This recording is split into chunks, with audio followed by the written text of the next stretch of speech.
Pakistani passport पहली बार हम घर बैठे किस तरीके से ऑनलाइन बना सकते हैं। आप दुनिया के किसी भी मुल्क के किसी भी शहर, किसी भी गांव, किसी भी जगह में बैठ के ऑनलाइन अपने मोबाइल फ़ोन से पहली बार ही अपना पासपोर्ट बना सकते हैं। अपने से मुराद के अपने बच्चों का, क्योंकि आज मैं आपको प्रोसीजर बताने वाला हूं कि जितने भी ओवरसीज़ पाकिस्तानी हैं, अब दुनिया के किसी भी मुल्क में हैं, जहां पे भी रहते हुए आपके यहाँ बेटा या फिर बेटी पैदा हुई है, तो आपने उनका उस बच्चे का ऑनलाइन पहली बार पासपोर्ट कैसे बनाना है। क्योंकि पासपोर्ट एक ऐसी चीज़ है जो कि लाजमी तौर पे हर किसी के पास होनी चाहिए, क्योंकि उसके बगैर आप ट्रैवल नहीं कर सकते।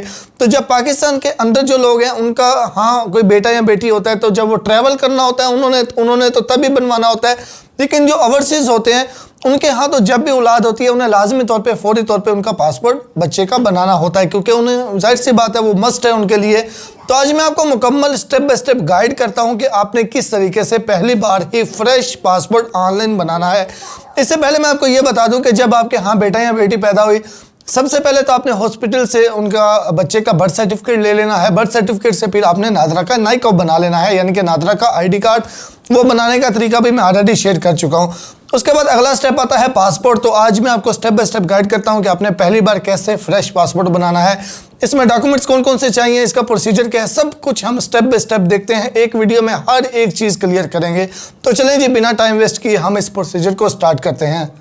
अच्छा, यहाँ पे अकाउंट लॉगिन करने के बाद अब आपने यहाँ से क्या करना है। सबसे पहले यहाँ पे ऊपर लिखा हुआ मिलेगा न्यू एप्लीकेशन। अच्छा, यहाँ पे नीचे आप देखेंगे एग्जिस्टिंग एप्लीकेशन के अंदर अभी यहाँ पे नो रिकॉर्ड फाउंड आ रहा है। जब आप एप्लीकेशन स्टार्ट कर लेंगे तो आधे रास्ते में आपने जो एप्लीकेशन छोड़ी होगी उसको दूसरे दिन, यानी कि ज़रूरी नहीं होता कि जिस दिन आपने एप्लीकेशन स्टार्ट करनी है उसी दिन आप कंप्लीट करें। आपने अभी स्टार्ट की है, आप कल थोड़ा सा आज करना चाहते हैं प्रोसीजर, थोड़ा सा कल, थोड़ा परसों, तो आप ऐसे भी कर सकते हैं। तो जहाँ तक आप एप्लीकेशन को सेव किया होगा तो उसको उधर से ही अगर आप कंटिन्यू करना चाहते हैं तो यहाँ पे नो रिकॉर्ड फाउंड यहाँ पे शो कर रहा है। यहाँ पे आपकी ट्रैकिंग आईडी आ जाएगा। यहाँ पे ये ट्रैकिंग आईडी वाले एरिया में इधर ट्रैकिंग आईडी होगी, वहाँ पे आप क्लिक करेंगे। जहाँ से आपने एप्लीकेशन को छोड़ा हुआ होगा सेव करके, वहाँ से ही वो स्टार्ट हो जाएगी। ठीक है। अच्छा, न्यू एप्लीकेशन आपने सबसे पहले करनी है। न्यू एप्लीकेशन के ऊपर मैंने क्लिक किया। अब सबसे पहले वो पूछे कि आप पाकिस्तान के अंदर से अप्लाई कर रहे हैं, तो पाकिस्तान के अंदर से आप पहली बार नया पासपोर्ट ऑनलाइन नहीं बना सकते। तो अगर आप इसको यस करेंगे तो आप नहीं बना सकेंगे। ठीक है, सिर्फ ये रीन्यू का ऑप्शन आएगा और वो भी उनके लिए जिनका पहले बना हुआ है। तो आपने इसको नो करना है। ठीक है, पहले को नो करेंगे तो फिर आपके पास ऑप्शन आएंगे काफ़ी ज़्यादा। तब इसमें नए पासपोर्ट के लिए ये दूसरा ऑप्शन है, apply for new passport minors only. ठीक है, इसके ऊपर आपने सिलेक्ट करना है, इसको सिलेक्ट करना है आपने। अच्छा, उसके बाद दूसरी शर्त क्या है कि नया पासपोर्ट सिर्फ और सिर्फ उन बच्चों का बनेगा जिनकी उम्र 2 साल से कम होगी। अगर 2 साल से उम्र ज़्यादा हो गई तो फिर आपको लाजमी तौर पे एम्बेसी जाना होगा। तो इसीलिए मैं बार बार अपने वीडियोस में कहता हूं कि जैसे ही किसी ओवरसीज़ फैमिली के यहाँ बेटा या बेटी की पैदाइश हो तो फौरी तौर पे 1 महीने के अंदर अंदर अपने डॉक्यूमेंट्स का वर्क है उसको कंप्लीट कर लेना चाहिए, ताकि आपको कहीं पे दुश्वारी का सामना न करना पड़े। अच्छा जी, अब उसके बाद आपने क्या करना है, जाहिर सी बात है पासपोर्ट आप तभी बनवा रहे हैं जब पहले आपने शनाख्ती कार्ड नाइक बच्चे का बना लिया है। तो अब यहाँ पे आइडेंटिटी नंबर लिखें, बच्चे का शनाख्ती कार्ड नंबर जो है वो यहाँ पे आप सबसे पहले लिखें। उसके बाद आगे एरो का निशान है, इसके ऊपर आपने लाजमी क्लिक करनी है। एरो के निशान पे क्लिक करेंगे तो अगर आप एलिजिबल होंगे न्यू पासपोर्ट के लिए तो वो यहाँ पे आपको बोलेगा कि आपकी उम्र 2 साल से कम है और आप न्यू MRP अप्लाई कर सकते हैं। ठीक है, उसके बाद इसको ऊपर करें, यहाँ पर नीचे लिखा हुआ है स्टार्ट न्यू एप्लीकेशन, इसको आपने क्लिक करना है। इसको जब आप क्लिक करेंगे आपके सामने ये पेज आएगा। अब यहाँ पे आपने एप्लीकेशन जो है वो करनी है। ये बिल्कुल आसान से 5 मराहिल हैं। पहली एप्लीकेशन डिटेल, दूसरी पर्सनल इन्फॉर्मेशन, तीसरा एड्रेस और चौथे नंबर पे डॉक्यूमेंट्स और 5वें नंबर पे इंफॉर्मेशन रिव्यू करके पेमेंट। ठीक है। अच्छा जी, यहाँ पे एप्लीकेशन की फ़ीस आएगी और यहाँ पे आपका ट्रैकिंग आईडी आएगा। अच्छा, एप्लीकेशन फ़ीस का मैं आपको ये चीज़ें क्लियर कर दूँ कि एप्लीकेशन फ़ीस मैं आपको नहीं बता सकता कि पासपोर्ट की फ़ीस कितनी होगी। उसका रीज़न ये है कि हर कंट्री के हिसाब से डिलीवरी चार्जेस वगैरह अलग होते हैं। तो वो आपकी अपनी चॉइस के ऊपर आपने नॉर्मल करना है, अर्जेंट करना है, 5 साल वाला बनाना है, 10 साल वाला बनाना है, 36 पेजेस वाला बनाना है, 72 पेजेस, यानी कि वो आपकी सिलेक्शन पे डिपेंड करता है कि आप जो पासपोर्ट अप्लाई कर रहे हैं उसकी फ़ीस क्या होगी, और आपके कंट्री एड्रेस के ऊपर डिपेंड करता है कि वहाँ पे डिलीवरी चार्जेस कितने हैं। ठीक है, तो इसलिए ये आप अपनी एप्लीकेशन का ही देख पाएंगे। अगर फॉर एग्जांपल मेरी यहाँ पे 30,000 आ रही है तो शायद आपकी 16,000 आ जाए या 15,000 आ जाए, और अगर मेरी यहाँ पे 15,000 आ रही है तो शायद आपकी 35,000 आ जाए। यानी वो डिपेंड करता है डिलीवरी एड्रेस कौन सा है। कोई ऐसा कंट्री है जहाँ पे चार्जेस ज़्यादा पड़ते हैं कोरियर के, तो वो उस हिसाब से। अच्छा, उसके बाद नॉर्मल बनाना है या अर्जेंट, आपकी मर्जी है। मुझे चाहिए अर्जेंट, मैं अर्जेंट पे क्लिक करूंगा। उसके बाद वो पूछ रहा है कितने पेजेस वाला, मुझे 36 पेजेस वाला चाहिए, मैं 36 करूंगा। उसके बाद वो पूछ रहा है कि 5 साल वाला या 10 साल वाला का, तो मुझे 5 साल वाला चाहिए। आपकी मर्जी है, आपको जो भी आपने करना है। अच्छा, ये हो गया। उसके बाद इसको मैं थोड़ा ऊपर करता हूँ। कंट्री ऑफ रेजिडेंस, आप इस टाइम कौन से कंट्री में मौजूद है वो आपने सेलेक्ट करना है। उस कंट्री का नीचे पासपोर्ट ऑफिस में 1 या 2 आ रहे होंगे, जो भी आपके करीब होगा आपने उसको सेलेक्ट कर लेना है। ये लाजमी सेलेक्ट करना होता है इन केस अगर आपकी एप्लीकेशन में कोई ऑब्जेक्शन आता है, और ऐसा ऑब्जेक्शन आता है कि आपको लाजमी तौर पे फिजिकली इंटरव्यू के लिए उस पासपोर्ट ऑफिस जाना पड़े, तो इसलिए आपने उसी को ही सिलेक्ट करना है जो आप यहाँ से उसी को ही यानी कि सिलेक्ट करेंगे जो आपके करीब हो जाए, ताकि जहाँ पे आप पहुँच सकें।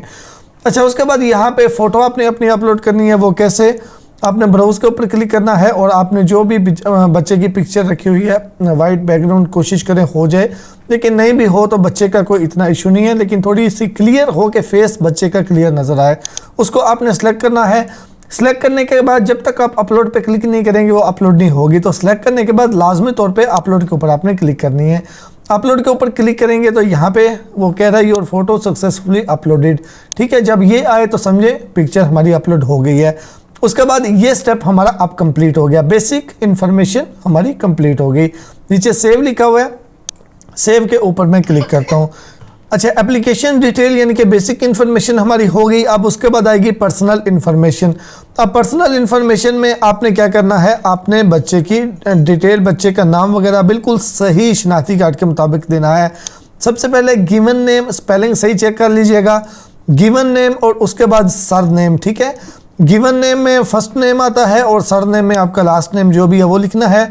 उसके बाद अगर बच्चे के 3 नाम है, जैसा कि सम टाइम होता है मोहम्मद, अली, हसन, तो वो 3 हो जाते हैं तो वो 3 लिखें। अगर 2 ही हैं तो बस ये 2 में लिखें। और अगर एक ही नाम है, सम टाइम ऐसा होता है सिर्फ सरनेम होता है बच्चे का एक ही नाम, जैसे फॉर एग्जांपल सिर्फ मोहम्मद हो, तो ऐसी सूरत में ऑनलाइन इन्होंने ऑप्शन नहीं दिया, फिर आपको एम्बेसी जाना पड़ जाएगा। ठीक है, अच्छा जी, ये हो गया। उसके बाद आप मेल हैं या फीमेल हैं, तो आपने वो यहाँ से यानी कि जिसका ये सारी इन्फॉर्मेशन उसकी देनी है जिसका पासपोर्ट अप्लाई कर रहे हैं। बच्चा मेल है, मर्द है, औरत है, यानी कि वो आपने सेलेक्ट करना है। उसके बाद मैरिटल स्टेटस, जाहिर सी बात है अनमैरिड होगा। रिलीजन अल्हम्दुलिल्लाह इस्लाम होगा। प्रोफेशन बच्चे का तो कोई भी नहीं होगा, तो यहाँ से हम अनएम्प्लॉय कर देंगे। क्वालिफिकेशन भी कोई भी नहीं होगी तो नन कर देंगे। उसके बाद पाकिस्तानी बाय रजिस्ट्रेशन, क्योंकि बाय बर्थ पाकिस्तानी नहीं है, बर्थ जाहिर सी बात है बाहर हुई है, तभी आप ये पासपोर्ट बाहर से बना रहे हैं, तो पाकिस्तानी बाय रजिस्ट्रेशन। उसके बाद आगे ओल्ड पासपोर्ट नंबर कोई नहीं है, छोड़ दें। उसके बाद वो कह रहे एजी के रेजिडेंस यानी कि आज़ाद जम्मू कश्मीर के रहने वाले हैं या वहाँ के रेजिडेंस हैं, अगर हैं तो यस, अगर नहीं है तो नो करेंगे। उसके बाद वो कह रहे हैं कि आपके पास डुअल नेशनलिटी है, अगर है तो यस, अगर नहीं है तो नो कर देंगे। उसके बाद वो कह रहे हैं डेट ऑफ बर्थ। अब डेट ऑफ बर्थ में आपने जो है वो बच्चे की जो डेट ऑफ बर्थ जैसे शनाख्ती कार्ड के ऊपर है बिल्कुल सेम वैसे ही आपने लिखनी है। उसके बाद आएगा बर्थ कंट्री। बर्थ कंट्री में आप जहाँ पे बच्चा पैदा हुआ आपने वो आप लिखना है। और उसके बाद सिटी, तो जो भी सिटी है उसके बाद आपने उस कंट्री का वो यानी कि जहाँ पे बच्चा पैदा हुआ वो आपने सिटी का नेम जो है वो यहाँ पे टाइप करना है। ये हो गया, तो इस स्टेप को भी हम सेव करेंगे। ये स्टेप भी हमारा कंप्लीट हो गया। अब उसके बाद बारी आ जाएगी पेरेंट्स की डिटेल की। अब पेरेंट्स की डिटेल में फादर की डिटेल सबसे पहले देनी है। फादर का फर्स्ट नेम, फादर का लास्ट नेम, फादर का मैरिटल स्टेटस, फादर का शनाख्ती कार्ड नंबर, फादर का सिटीजनशिप पाकिस्तान है। उसके बाद birth country, birth date, birth city. ठीक है, ये चीज़ें आपने फादर की देनी है और सेम यही चीज़ें आपने मदर की भी यहाँ पे इंफॉर्मेशन देनी है। ये दोनों चीज़ें जो है वो देने के बाद गार्डियन डिटेल देने की ज़रूरत नहीं, मदर एंड फादर वही हो गए। उसके बाद आपने इस स्टेप को भी सेव कर देना है। अच्छा, ये स्टेप जो है ये भी हमारा कंप्लीट हो गया। उसके बाद सेव लिखा हुआ है, सेव के ऊपर आपने क्लिक करनी है। ये स्टेप जो है ये भी हमारा कंप्लीट हो जाएगा। अब उसके बाद बारी आ जाएगी परमानेंट एड्रेस की। अब परमानेंट एड्रेस जो है ये कोई और लिखने की ज़रूरत नहीं है, बिल्कुल आप आईडी कार्ड पकड़ें बच्चे का, आईडी कार्ड के ऊपर जो परमानेंट एड्रेस लिखा हुआ है सेम वही एड्रेस जो है वो यहाँ से आपने लिख देना है। पहले कंट्री जाहिर सी बात है पाकिस्तान होगा, सूबा कौन सा है वो आपने करना है, उसके बाद सिटी कौन सा है वो आपने करना है, यहाँ से आप सिलेक्ट कर लें। यानी कि ये मुकम्मल सेम जो है वो आप अपना एड्रेस जो है वो आईडी कार्ड वाला परमानेंट एड्रेस जो है वो लिखेंगे। उसके बाद इस स्टेप को भी आपने सेव कर देना है, ये स्टेप जो है ये भी आपका सेव हो जाएगा। उसके बाद बारी आ जाएगी पासपोर्ट डिलीवरी एड्रेस की। अब पासपोर्ट डिलीवरी एड्रेस जो है इसमें कोई मिस्टेक आपने नहीं करनी, इसमें मैं जो चीज़ें बताने वाला हूँ अगर आप ये सारी चीज़ें नहीं लिखेंगे तो डिलीवरी टाइम में आपको इशू आएगा, ठीक है, क्योंकि एड्रेस अनकम्प्लीट होने की वजह से डिलीवरी में प्रॉब्लम आएगी। अच्छा, उसके बाद बारी आ जाएगी प्रेजेंट एड्रेस की। अब प्रेजेंट एड्रेस जो है इसी पे ही आपका कार्ड भी डिलीवर होगा, तो सबसे पहले आपने कंट्री सेलेक्ट करना है। अच्छा, इसमें जो चीज़ें मैं आपको बता रहा हूँ उनको अच्छी तरीके से फॉलो कीजिएगा, क्योंकि इसमें आप कोई चीज़ गलत करेंगे, कोई मिस्टेक करेंगे तो उसमें प्रॉब्लम ये आएगा कि पासपोर्ट डिलीवर होने में आपको इशू बनेगा और वो बोलेंगे एड्रेस कंप्लीट नहीं है। तो इसलिए यहाँ पे किसी भी किस्म की आपने कोई भी मिस्टेक नहीं करनी, सब कुछ आपने बिल्कुल सही देना है। कहे सबसे पहले आपने कंट्री, फिर कंट्री का स्टेट, फिर सिटी, फिर पोस्टल कोड, फिर स्ट्रीट एड्रेस, बिल्डिंग नंबर वगैरह जो भी है खुद से आप लिख लीजिएगा, लेकिन ज़रूर लिखें, ठीक है। ये सब कुछ हो गया। उसके बाद डिलीवरी एड्रेस में मोबाइल नंबर जो भी है वो आपने जिस कंट्री में मौजूद है वहाँ का अपने कंट्री कोड सेलेक्ट करके देना है, और फिर आगे आपने अपना ईमेल एड्रेस लिखना है, ठीक है। ये सारी चीज़ें हो गई, इस स्टेप को भी आपने सेव कर देना है। तो ये स्टेप कंप्लीट हो गया, इसका हम सेव करते हैं। बारी आ जाएगी नेक्स्ट स्टेप की। अब यहाँ पे आप सबसे पहले क्या करें, सबसे पहले मैं आपको एक चीज़ बताने वाला हूँ। यहाँ पे लिखा हुआ है डाउनलोड फार्म फॉर माइनर्स, इसके ऊपर आप क्लिक करें और ये फार्म आप डाउनलोड कर लें, ठीक है। एक फार्म ये हो गया। फिर यहाँ पे क्लिक करें, फिंगरप्रिंट्स पे क्लिक करें। फिंगरप्रिंट्स पे क्लिक करेंगे तो यहाँ पे नीचे देखें आएगा मदर, फादर, मदर। पहले फादर पे क्लिक करें, डाउनलोड फार्म पे क्लिक करें और ये फार्म डाउनलोड कर लें, ठीक है। ये एक फार्म डाउनलोड हो गया। अब सेम इसी तरह मदर पे क्लिक करें और दोबारा से डाउनलोड फार्म पे क्लिक करके तो ये दूसरा फार्म भी डाउनलोड कर लें, ठीक है।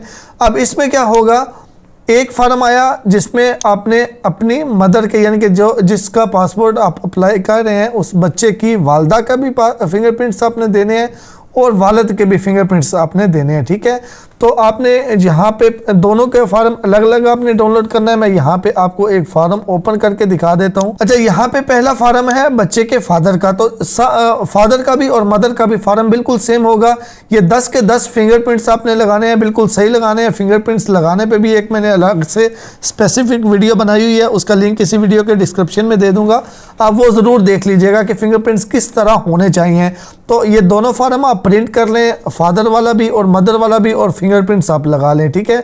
ये भी, और उसके अलावा जो एक और मैंने माइनर अटेस्टेशन फार्म बताया था, ये फार्म भी आपने प्रिंट कर लेना है। यहाँ पे बच्चे की पिक्चर लगानी है, यहाँ पे फादर ने अपना नाम, शनाख्ती कार्ड नंबर लिखना है और साइन करने हैं, डेट डालनी है। इसी तरह मदर ने अपना नाम, शनाख्ती कार्ड नंबर, साइन और डेट, ठीक है।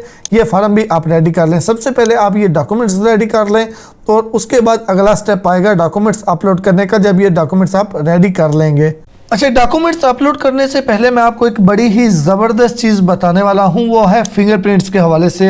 95% लोगों का मसला ये आता है कि उनको फिंगरप्रिंट्स स्कैन करने में मुश्किल आती है, क्योंकि आपने जो फिंगरप्रिंट स्कैन करने होते हैं वो 600 dpi रेजोल्यूशन के अंदर आपने स्कैन करने होते हैं, ग्रे स्केल कलर आपने रखना होता है और JPEG फाइल आपने बनानी होती है।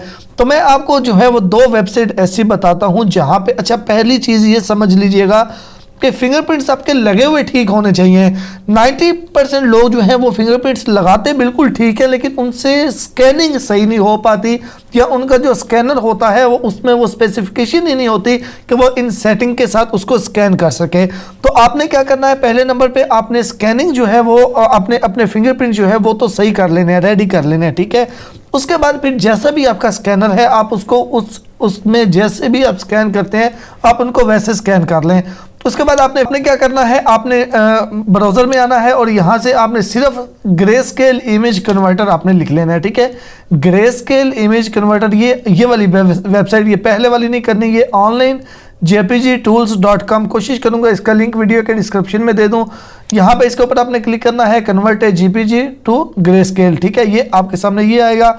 इंपोर्ट फ्रॉम फाइल पे क्लिक करें, जहाँ पे आपका फिंगरप्रिंट फॉर्म पड़ा हुआ है तो आप जो है वो उसको सिलेक्ट करें। मेरा यहाँ पे ये पड़ा हुआ है फिंगरप्रिंट्स, ये फादर फिंगरप्रिंट्स, इसको मैंने सिलेक्ट किया। देखिए ये पहले ब्लू कलर में थे, इसने ऑटोमेटिकली इसको ग्रे में कर लिया। सिंपली यहाँ पे सेव एज लिखा हुआ है, सेव एज पे करें, डाउनलोड पे करें और डाउनलोड पे क्लिक कर दें तो 10 सेकंड के अंदर अंदर ये आपका ग्रे स्केल में आ जाएगा। पहला ये स्टेप हो गया। दूसरे नंबर पे आपने आप इसको 600 DPI पे भी करना है, तो पहले आपने ये ग्रे स्केल वाला स्टेप करना है, फिर दूसरे नंबर पे फाइनल पे जाके आपने 600 DPI पे करना है। वो कैसे? इसी तरह आपने गूगल में लिखना है 600 DPI कन्वर्टर, इसके ऊपर आपने क्लिक करनी है और इस वेबसाइट को ओपन करना है। ये वाली वेबसाइट है convert.town, ठीक है। इसका लिंक भी वीडियो के डिस्क्रिप्शन में दे दूंगा। इसको ओपन करें। यहाँ पे जितने DPI आपने रखना है, मैंने 600 रखना है, 600 पे मैंने क्लिक किया, चूज फाइल पे मैंने क्लिक किया और जो मेरी वो फाइल मैंने अभी ग्रे स्केल में की थी उसको मैं सिलेक्ट करूंगा, वो ऑटोमेटिकली उसको कन्वर्ट करके फौरन जो है वो डाउनलोड कर देगी। ये देखिए डाउनलोड हो रहा है, तो बिल्कुल प्रॉपर सेटिंग के साथ फॉर्म रेडी हो गए, ठीक है। इस तरीके से आप कर लीजिएगा। अब आपने step by step document upload करने हैं, तो ये सारे हम स्टेप बाय स्टेप करते हैं। आप इनमें से सब करते जाइए। सबसे पहले मैं मदर फिंगरप्रिंट्स करता हूँ। यहाँ पे क्लिक करना है, फिंगरप्रिंट्स पे क्लिक करना है। फिंगरप्रिंट्स पे क्लिक करेंगे तो यहाँ पे फादर मदर आएगा, तो यहाँ से हमने पहले मदर को सिलेक्ट करना है। मदर को सिलेक्ट करेंगे, नीचे उनका नाम वगैरह आ जाएगा। यहाँ पे नीचे ब्राउज पे आपने फिर क्लिक करना है और जहाँ पे आपने फिंगरप्रिंट्स वगैरह रखे हुए हैं आपने उनको सिलेक्ट करना है, ठीक है। तो ये मदर के फिंगरप्रिंट्स आ गए, मैंने इनको सिलेक्ट किया। सिलेक्ट करने के बाद आगे अपलोड लिखा हुआ है, अपलोड के ऊपर लाजमी क्लिक करना है। अपलोड पे क्लिक नहीं करेंगे तो अपलोड नहीं होंगे। अपलोड के ऊपर मैं क्लिक करता हूँ तो ये देखिए जी हमारे ये मदर फिंगरप्रिंट्स अपलोड हो चुके हैं, ठीक है। ये डॉक्यूमेंट्स में वो आते जाएंगे जो अपलोड होते जाएंगे। सेम इसी तरह अब हमने करना है, एक बार फादर के फिंगरप्रिंट्स पे करेंगे, यहाँ पे क्लिक करेंगे, फिंगरप्रिंट्स पे क्लिक करेंगे। अब फादर को यहाँ से सिलेक्ट करेंगे, ब्राउज पे क्लिक करेंगे और फादर के फिंगरप्रिंट्स में उसी तरीके से सिलेक्ट करके अपलोड कर दूंगा। 2 चीज़ें हो गई। उसके बाद तीसरे नंबर पे आएगा प्लीज़ प्रोवाइड स्मार्ट कार्ड या फिर नाइकअप, यानी बच्चे का स्मार्ट कार्ड या फिर नाइकअप अपलोड करना है। तो यहाँ पे नीचे आ जाएं, ये देखें स्मार्ट कार्ड नाइकअप लिखा हुआ है लिस्ट में से, उसको सिलेक्ट करें, ब्राउज पे क्लिक करें। जो बच्चे का ID कार्ड की है, ID कार्ड की फ्रंट सेलेक्ट की, अपलोड कर दी। एक बार फ्रंट साइड अपलोड की है। अब दोबारा से मैं इसी तरह यहाँ पे आऊँगा, स्मार्ट कार्ड नाइकअप को दोबारा सेलेक्ट करूंगा और मैं अब ID कार्ड की बैक साइड की पिक्चर अपलोड कर दूंगा, ठीक है। उसके बाद देखते हैं क्या मांगता है, ये हमारा अपलोड हो जाए। अच्छा, उसके बाद वो कह रहा है प्लीज़ प्रोवाइड पेरेंट्स, यहाँ पे गार्डियन के पासपोर्ट। अब आपने क्या करना है, वालिद और वालदा दोनों के पासपोर्ट जो है वो अपलोड करने हैं। वो कैसे? यहाँ पे आ जाएँ आप, गार्डियन पासपोर्ट आएगा, ये पेरेंट्स, यहाँ पे गार्डियन पासपोर्ट, इसके ऊपर मैंने क्लिक किया, ब्राउज पे क्लिक किया और यहाँ से मैं फादर और मदर का, ये पहले मदर का मैं पासपोर्ट अपलोड कर लेता हूँ और प्लीज़ सेम इसी तरह गार्डियन के पासपोर्ट जो है वो मैं अपलोड कर दूँगा। ठीक हो गया। फादर एंड मदर दोनों के जो है वो आपने पासपोर्ट अपलोड कर देने, अपलोड हो गए। उसके बाद प्लीज़ प्रोवाइड पेरेंट्स, यहाँ पे गार्डियन के CNAC, तो वालदा का और वालिद का जो है वो यहाँ पे पेरेंट्स, यहाँ पे गार्डियन का CNAC, ठीक है, CNAC भी करना है। इसी तरह फादर का ID कार्ड की फ्रंट, यहाँ पे फादर के ID कार्ड की फ्रंट, ये हमें 4 बार सिलेक्ट करना पड़ेगा। एक बार फादर के ID कार्ड की फ्रंट, फिर मदर के ID कार्ड की फ्रंट, फिर फादर के ID कार्ड की बैक और फिर मदर के ID कार्ड की बैक, ठीक है। फादर के ID कार्ड की फ्रंट हो गई। अब इसी तरह फादर के ID कार्ड की बैक की पिक्चर, फिर दोबारा से यहाँ से पेरेंट्स गार्डियन का CNAC, ब्राउज पे क्लिक करेंगे, मदर का ID कार्ड जो है वो फ्रंट हमने अपलोड कर लिया। सेम दोबारा से मदर के ID कार्ड की बैक साइड की पिक्चर, ठीक हो गया। अच्छा, उसके बाद वो कह रहा है प्लीज़ प्रोवाइड पेरेंट्स, यहाँ पे गार्डियन का रेजिडेंस कार्ड, तो फिर दोबारा से आपने आना है और यहाँ पे आपने पेरेंट्स, यहाँ पे गार्डियन का ID कार्ड, ये रेजिडेंस कार्ड, ठीक है। इसमें आप इकामा अपलोड कर सकते हैं, वीज़ा अपलोड कर सकते हैं, जो भी जिस कंट्री में आप मौजूद हैं वहाँ का जो भी चीज़ आपके पास है वो आप यहाँ से इसमें अपलोड कर सकते हैं, ठीक है। ये रेजिडेंस कार्ड हो गया, ये हमने अपलोड कर दिया। जिस कंट्री में मौजूद है वहाँ की बात हो रही है, ठीक है, वहाँ का आपने ये अपलोड करना होगा। फादर एंड मदर का दोनों का जो है वो अपलोड हो गया। उसके बाद वो कह रहा है please provide minor attestation form, तो माइनर अटेस्टेशन फॉर्म जो हमने यहाँ से डाउनलोड करके रेडी किया था हमने वो अपलोड कर देना है, ठीक है। वो अपलोड हो गया। उसके बाद वो क्या मांग रहा है, उसके बाद वो मांग रहा है please provide parents guardian visa. अब वीज़ा में भी सेम वही आपके पासपोर्ट के ऊपर, पेरेंट्स के पासपोर्ट के ऊपर जो है वो वीज़ा जो स्टैंप हुआ है वो आपने अपलोड कर देना है, ठीक है। तो ये पेरेंट्स का वीज़ा हमने फादर का भी और मदर का भी दोनों का हमने अपलोड कर दिया, ठीक है। डॉक्यूमेंट्स हमारे कंप्लीट हो गए। डॉक्यूमेंट्स हमारे कौन कौन से हुए हैं मैं आपको दोबारा से जल्दी रिपीट कर देता हूँ। पेरेंट्स माँ बाप का पासपोर्ट जो है, माँ बाप का जो पासपोर्ट के ऊपर वीज़ा स्टैंप हुआ है, वीज़ा की फ्रंट साइड की पिक्चर और बैक साइड की पिक्चर, ठीक है। या फिर वीज़ा एक ही अगर पासपोर्ट पे स्टैंप है तो उसकी पिक्चर वालिद की भी और वालदा की भी। माइनर अटेस्टेशन फार्म, फिर रेजिडेंस कार्ड जिस कंट्री में मौजूद है पेरेंट्स, वहाँ पे वालिद और वालदा का रेजिडेंस कार्ड जो अगर बना हुआ है यानी कि इकामा वगैरह या जिस कंट्री में वहाँ का जो रेजिडेंस कार्ड है उसकी फादर की भी और मदर की भी दोनों की पिक्चर। उसके बाद जो वालिद है उनके शनाख्ती कार्ड की फ्रंट बैक, वालदा के शनाख्ती कार्ड की फ्रंट बैक। उसके बाद वालिद का पासपोर्ट, वालदा का पासपोर्ट, बच्चे के आईडी कार्ड की फ्रंट साइड की पिक्चर यानी कि नाइकअप की और बच्चे की बैक साइड की और फादर के फिंगरप्रिंट्स और मदर के फिंगरप्रिंट्स, ठीक है। ये सब कुछ हमारा हो गया। उसके बाद इस स्टेप को हमने करना है सेव। थोड़ा सा ये वेट करवा रहा है, थोड़ा सा टाइम लेगा। उसके बाद जो है ये हमारे डॉक्यूमेंट जो हैं ये सेव हो जाएंगे और उसके बाद नेक्स्ट स्टेप आएगा हमारा पेमेंट का। नेक्स्ट स्टेप आएगा एप्लीकेशन रिव्यू का। सब कुछ चेक कर लें अच्छे तरीके से, सब कुछ क्लियर है, ओके है, कोई प्रॉब्लम कोई मिस्टेक नहीं है तो फिर लास्ट में आ जाए डिक्लेरेशन। इन सब को आपने मार्क करना होगा, इसको सबको टिक करना होगा। उसके बाद सेव लिखा हुआ है, सेव के ऊपर आपने क्लिक करनी है।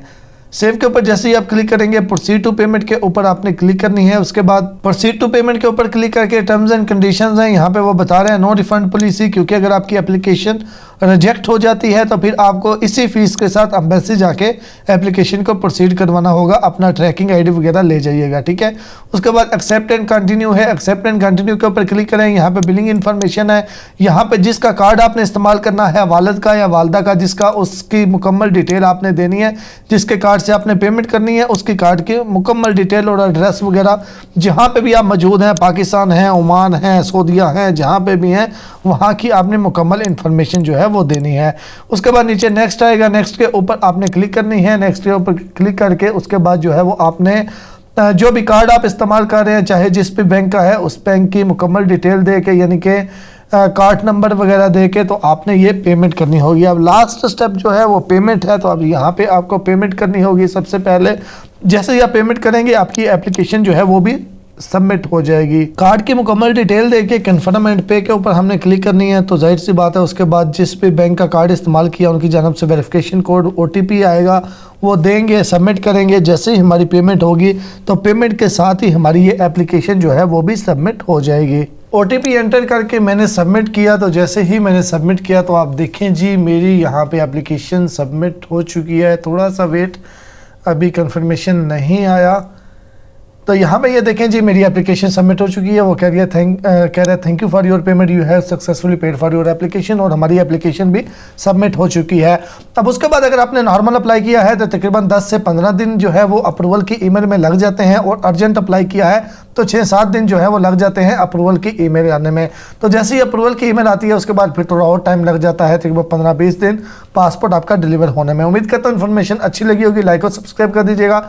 मिलते हैं एक नई वीडियो के साथ, दुआ में याद रखिएगा। अल्लाह हाफिज़।